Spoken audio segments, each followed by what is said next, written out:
The Gallup Company, which takes polls and surveys, came out with an interesting set of statistics last year. It asked people in various countries around the world to choose one of four categories to describe themselves.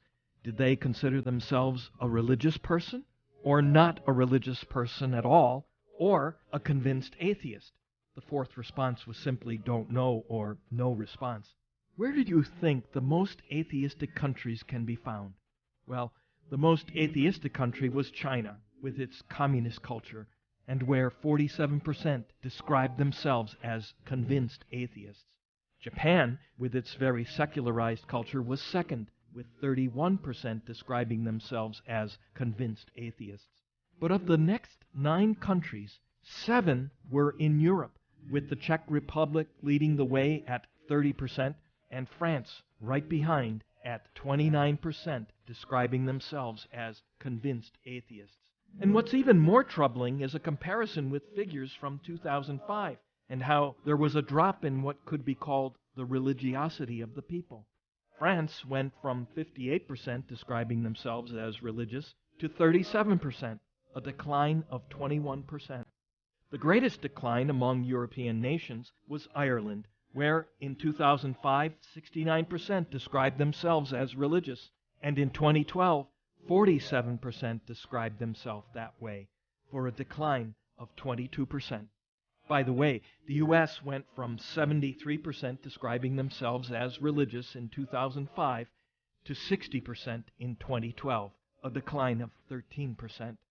In the first century after Christ, Christianity spread from the Middle East into Europe, which in many ways became the cradle of Christianity, sending missionaries all over the world.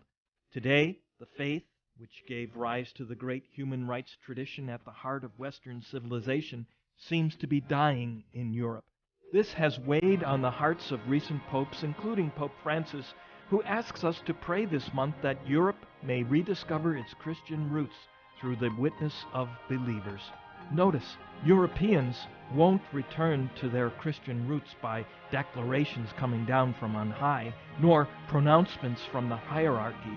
As the religious sense or religiosity declines in the face of growing secularization, those won't be heard or listened to.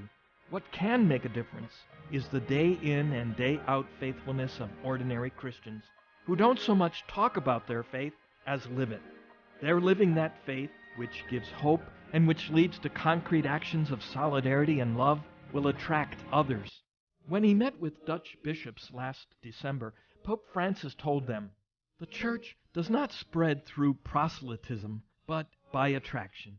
She is sent everywhere in order to awaken, to reawaken, and to preserve hope."